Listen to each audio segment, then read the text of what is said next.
My first choice wasn't actually manufacturing, it was mechanics. But once I joined this foundation classes, I met a teacher named Mr. Naylor, and he taught us a little bit of everything such as welding, mills, lathes, and I got really intrigued by the mills and lathes because we used something reusable, recyclable, and made it into a pin.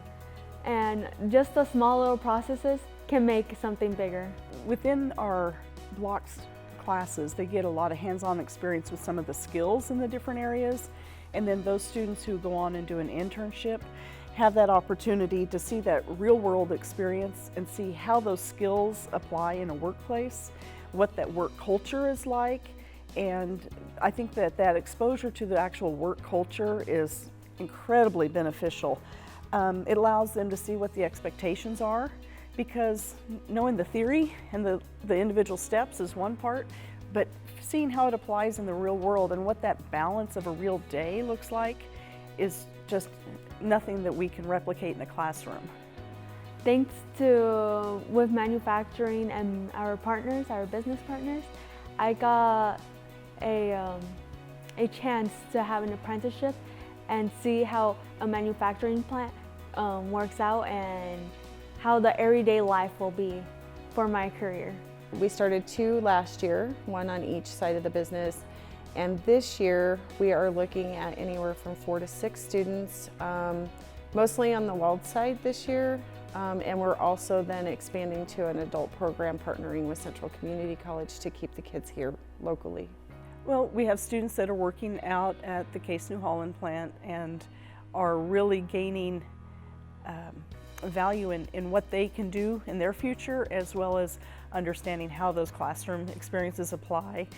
And we have students working in drafting. We have ones at Anderson for getting ready to start in the automotive area.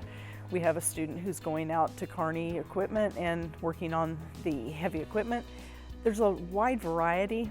The classes over at CPI benefit me very much actually. I just got my OSHA certification, so I won't have to do the safety training. I'll have that all known.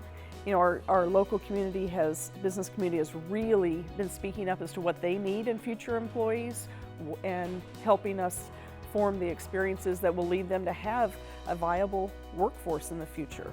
Manufacturing in Grand Island, the Tri-City area is like one of the #1 industries. So when you think about hiring, you know, everybody's, I'm going to college, I'm going to college, I'm going to college, which is great. We need engineers and we need those folks too, but nobody's really teaching them about what manufacturing can provide for them, and that, you know, technical work is just as important. I always thought like I would be something else, such as let's say a doctor or a lawyer, but not until I got intrigued by mechanics, and then once I took these foundation classes, Mr. Naylor told me more about manufacturing. I always thought manufacturing was more of a dirty job, which it isn't. Absolutely isn't. The apprentice program for me personally has been such a pleasure, watching them grow and learn and overcoming some of those barriers that they often face when they graduate. I've done counseling with them, career planning with them, I've done college conversations, I've had parents come into my office. So, you know, whatever they need, because for me, it's not just about the company, it's about the kids. Thanks to Grand Island Senior High, their academies, it taught me more than just the basics or foundations. It actually got me career ready, college ready, and what I should expect from the real world.